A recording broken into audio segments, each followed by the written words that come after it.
It started with a package, a plain black envelope. No stamps, no return address, just sitting on the doorstep like it had been dropped there by hand.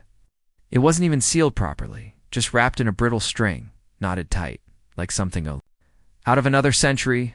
Eleanor Rhodes wasn't expecting mail.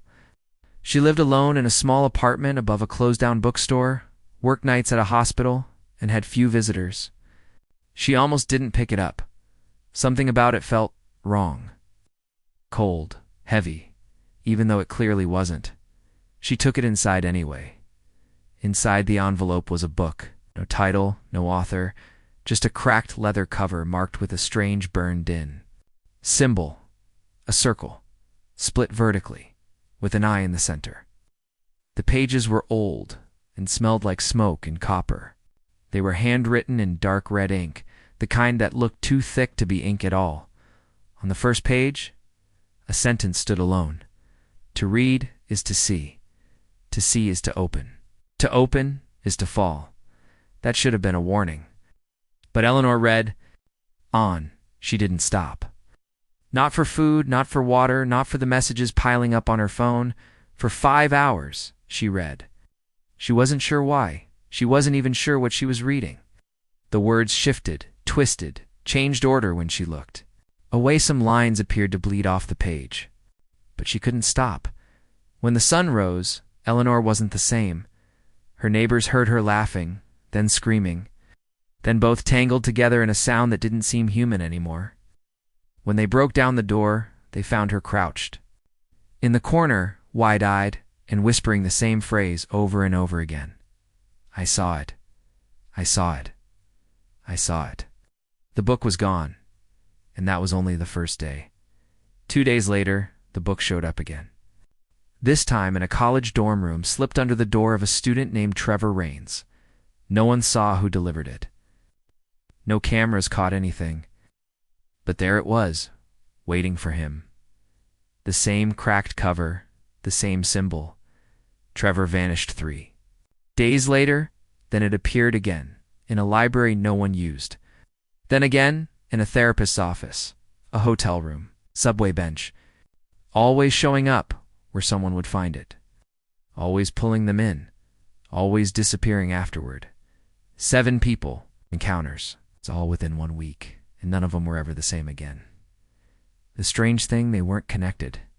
Different. Cities. Different lives. No shared history. No pattern the authorities could find. Except one. They all read the book. And after they read it, they were no longer themselves. Some called it a hallucination, mass psychosis. An urban legend gone viral. But others believed the book was something else. Not just cursed, but alive, sentient, searching for minds to feed on. A story that doesn't want to be read, but needs to be. Like it's trying to escape the page, one reader at a time. And once you read it, it doesn't let go, because once you see it, it sees you. Trevor Raines was a second-year psychology student at Grayford University. Bright, skeptical, always chasing theories that could never quite be proven. He didn't believe in the supernatural, not ghosts, not curses, and definitely not books that drive people insane. That kind of thinking to him was lazy, irrational, the kind of excuse people used when they couldn't explain something with science. Which is why, when he found the book on his dorm floor one morning, his first reaction wasn't fear, it was curiosity. There was no knock, no sound, just a soft thud outside his door around 5:40 a.m. When he opened it, the hallway was empty. But there it was, lying on the floor like someone had placed it there just seconds earlier, the same blackened leather cover, same burned-in symbol, the eye, the circle, the line, splitting it down the middle. At first, Trevor assumed it was a prank, maybe a social experiment. His roommate was a film major. Maybe this was part of some horror short. He laughed it off, tossed the book on his desk, didn't open it until that night. He started reading around midnight. By 2 a.m. He'd filled 3 pages of notes, trying to understand what he was seeing. The book didn't follow a structure, wasn't written in chapters or paragraphs. It was more like a stream of thoughts, fragments of memories, voices, visions. Sentences would loop, contradict themselves, or disappear entirely when he tried to reread them. One passage especially stood out to him. "You are not reading this. I am remembering you." Trevor blinked. He reread the line. The second time, it was different. "You are not the reader. You are the one being told." He laughed nervously. Clever, he thought. Someone must have used disappearing ink or temperature-reactive paper. There had to be a trick. Then the handwriting changed, mid-sentence. The new text looked shaky, like it had been written in a rush or with a trembling hand. In this new passage, it was using his name. "Trevor, stop reading. You don't understand what it is. You're not supposed to see this." He froze. He flipped back to the earlier pages. His name wasn't there before. He was sure of it. Then his phone buzzed. Unknown number. No caller ID. One message. "You're not alone in your head anymore." He didn't sleep that night.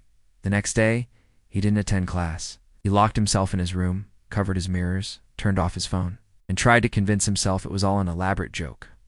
But the book wouldn't leave him alone. It would be gone from his desk, then reappear in his backpack. He tried to throw it away. Rip it. None of it worked. By the evening of the third day, Trevor was found sitting cross-legged in the university fountain, speaking in a language no one could recognize. His eyes were wide, bloodshot, but unfocused, like he wasn't really seeing the world anymore.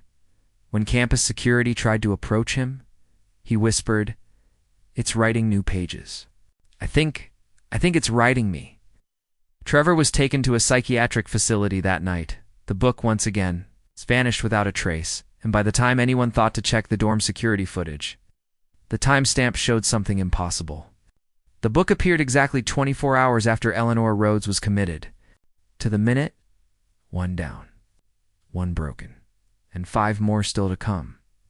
The third appearance of the book was subtle, almost too ordinary to notice. But that's the thing about cursed objects. They don't always need to make a grand entrance. Sometimes, they wait for someone who's already on the edge, someone like Marla Devine. Marla was a part-time librarian in a nearly forgotten public library on the outskirts of Dalton City. She was quiet, lived alone, and spent most of her evenings surrounded by dusty shelves and yellowing catalog cards. She had a sharp memory, a habit of organizing everything alphabetically, even her thoughts, and an unhealthy obsession with missing persons cases. That's why she noticed the book immediately. It hadn't been there the day before. It wasn't listed in the catalog, and it definitely wasn't in the donation box. Yet somehow, it was sitting perfectly aligned on shelf 4A, the occult section, between 2 titles about Mesopotamian demonology. She picked it up. The same strange leather cover, the eye in the circle, bisected. No author, no publisher, no barcode. She flipped it open and raised an eyebrow. To read is to see. To see is to open. To open is to fall. At first she laughed. She thought it was clever, amateur horror, maybe self-published. But the handwriting was ... off, like it belonged to different people. Some pages were rigid and formal, others wild and rushed, like they'd been written in panic. Some lines were scratched out violently. Others were scribbled in margins, written sideways, as if added in a hurry. She tried to trace its origin. Logged into the system, searched the book's physical signature, even combed through donor records. Nothing. That's when the entries started. Changing in the logbook where she kept track of returns and reshelving, she found her own handwriting. Or what looked like it, but she hadn't written those words. "I brought it here, I just don't remember when." She flipped through older logs. There it was again, days before she'd even seen the book. The "I must be placed." "I must be seen." She went cold. She stopped sleeping. For 2 nights she stayed in the library after hours, poring over the book, convinced there had to be a logical explanation, a prank, a delusion, something. But every time she looked up from the pages, the world outside seemed slightly more wrong. Chairs weren't where she left them. The clock ticked backward. Once she looked up to find all the lights were off, even though she never touched the switch, and the voices, they didn't come from the book, they came from the shelves. Around her, soft, whispering voices, calling her name in different tones. I sound familiar. Some not. On the 7th night, Marla called the police. She told them someone had broken into the library. Not once, but many times. When they arrived, they found her, sitting in the dark, surrounded by open books. Not just the book, every book. She had pulled hundreds of them off the shelves and stacked them around her like a fortress. She was muttering to herself, repeating the same thing in a loop. It hides in the pages. It's in all the words now. She didn't recognize the officers when they asked her name. She gave a strange answer. She said, "I'm page 213. She was admitted to a facility just outside Dalton City that same night. And the book. Gone. But security logs caught something chilling a moment when the motion sensors all activated at once. A ripple of invisible movement, as if someone or something had walked right through the library, unseen, just minutes before. Marla's breakdown. 3 readers, 3 minds fractured. The pattern wasn't random anymore. The book wasn't just passing through lives, it was choosing people, and whatever it was. It was getting closer. Dr. Felix Monroe had built his entire career around explaining the unexplainable. He wasn't your average therapist. He specialized in extreme delusions, the kind of cases that made even experienced psychiatrists uncomfortable. People who spoke in ancient languages they'd never learned. Patients who claimed to see the same hallucination. Even when separated by hundreds of miles, Felix didn't believe in the supernatural, not even a little. To him, the human mind was a system complex, flawed but ultimately understandable. And every breakdown had a trigger, a cause, a chemical imbalance, a traumatic memory, a misfired connection in the brain. But that belief would be tested the day he was sent a package by one of his former patients, Marla Devine. Yes, the librarian. He hadn't treated her in years. Their sessions were brief, uneventful. Mild paranoia, she'd said. Social anxiety. She'd dropped off his radar and, as far as he knew, was living quietly, so when the package arrived at his office, marked only with her name and the words, "I," had to pass it on. He opened it without hesitation. The book was inside. Same leather cover, same eye and circle symbol. No author, no title. He didn't open it right away. At first he thought it was a metaphor, a symbolic object, something Marla had clung to during her episode. Maybe even a journal. It wasn't until hours later, after a long day of sessions, that Felix poured a glass of wine, sat in his armchair, flipped it open. He didn't know it then, but that decision would end his career. Unlike the others, Felix didn't lose control immediately. No breakdown. No screaming. No disappearing into fountains or talking in strange tongues. Instead, his descent was subtle, professional, clinical. He started having dreams. At first they were vague. Pages turning, eyes watching, voices whispering through walls. Then, each night, they became more specific and more violent. People he knew appeared in the dreams. Friends, colleagues, patients, their mouths sewn shut, their eyes filled with ink, all whispering the same phrase. You opened it. Now you hold it, and it holds you. Felix began recording himself during sleep, reviewing hours of footage, night after night. Most of it was harmless. Him tossing, mumbling.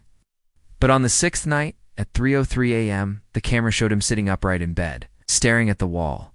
He whispered one word, "Rewrite." He repeated it 12 times, then lay back down. When he awoke, he had no memory of it. The next morning, every note in his patient files had changed. Not entirely, just small edits. Words swapped, sentences rearranged. But they were no longer written in his voice. They sounded like someone else. He tried to report it. Called a colleague. Explained everything. The book. The sleepwalking. The files. But by the time his colleague arrived at the office, Felix was gone. His phone, keys, and shoes were still there. The only thing missing? The book.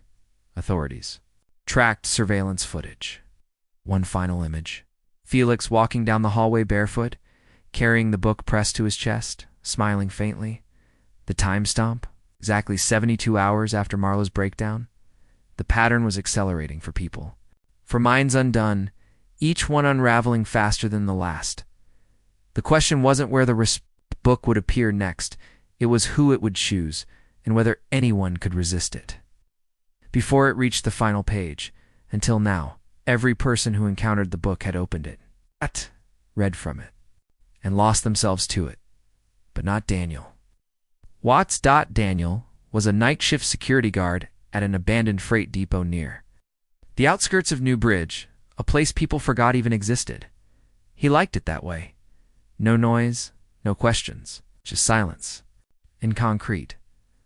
On the 5th night of his new job, Daniel found something lying at the center of the control room desk. He hadn't seen it when he started his shift, but now it was sitting there plain as day. The same book, same cracked leather cover, same symbol, the eye watching from the circle, split by a jagged line. He didn't touch it. Something deep in his gut told him not to. He just stared at it for a while. Then went to check the security cameras, expecting to see who had left it there. But the footage was blank, not glitched, not static, just missing. Every feed from every camera wiped clean for a 6-minute window. Still, Daniel refused to. Read the book.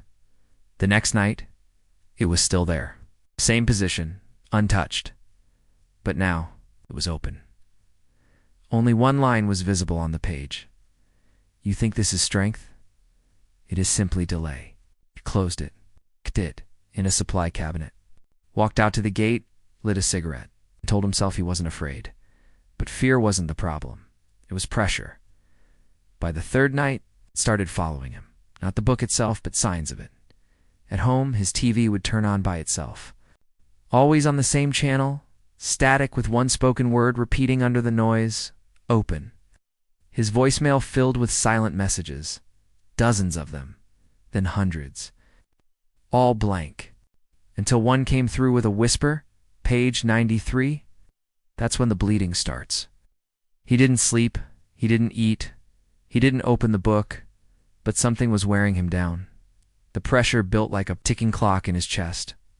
Not fear, not madness, just the feeling that something was waiting for him to give in.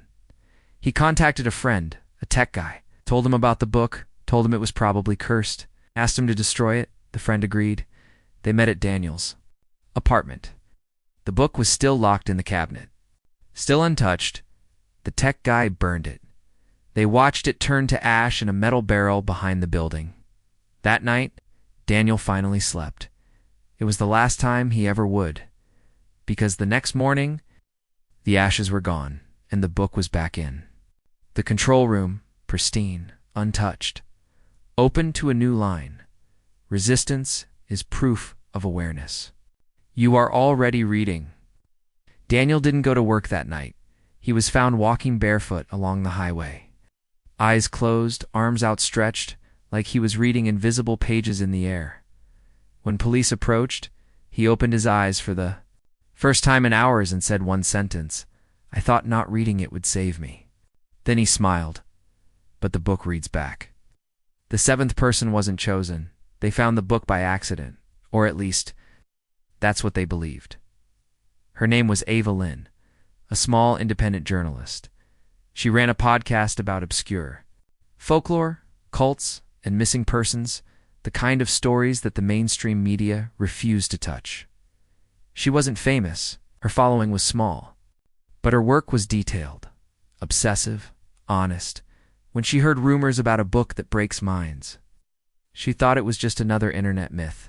Then she found the names: Eleanor Rhodes, Trevor Raines, Marla Devine, Dr. Felix Monroe, Daniel Watts, all reported missing, all within the same 7-day period, all in different cities, no clear connection, except whispers. Hushed mentions of a book with no title and a symbol no one could explain. She didn't find the book. It found her. On the morning of August 5th, a manila envelope arrived on her desk. Inside were 6 items: a police report with Eleanor's name, blacked out, a page from Trevor's notebook, covered in erratic handwriting, a grainy photo of Marla. Crouched between piles of open books, a security still of Dr. Monroe walking barefoot down a hallway, a transcript of Daniel's final statement, and the book itself, no return address. No message, just those pieces, and the weight of a story that felt too real to ignore. Ava did something none of the others had done. She didn't read it, not right away. Instead, she documented it. She started recording everything. Her thoughts. The timeline, even herself while sleeping. She wanted to stay objective. To treat it like evidence. Data. Something to investigate. Not experience. But the book didn't care. It opened itself. On the second day, she found it lying on her kitchen. Table open to a page she hadn't touched. Written in red ink were 3 words. Start the story. She shut it the next morning. Her audio recorder turned on by itself at 3:03 a.m. and captured her own voice, whispering lines she didn't remember saying. The 7th must witness. The 7th must speak. The 7th must feed the 8th. Day 4, she wasn't documenting anymore. She was nerfing, recording full episodes, not even realizing the microphone was on, describing the voices, the symbols, the sounds in the walls, saying things she didn't understand. At one point, she said something chilling. The story doesn't end when the book is closed. It ends when someone tells it to you. On the 7th day, she uploaded one final episode. It wasn't titled, no intro music, just static for the first 30 seconds. Then her voice.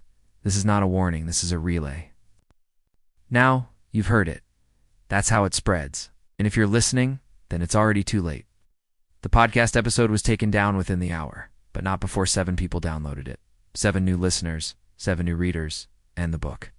It was never found again, but the words keep showing up in random blogs, YouTube comments, forgotten forums.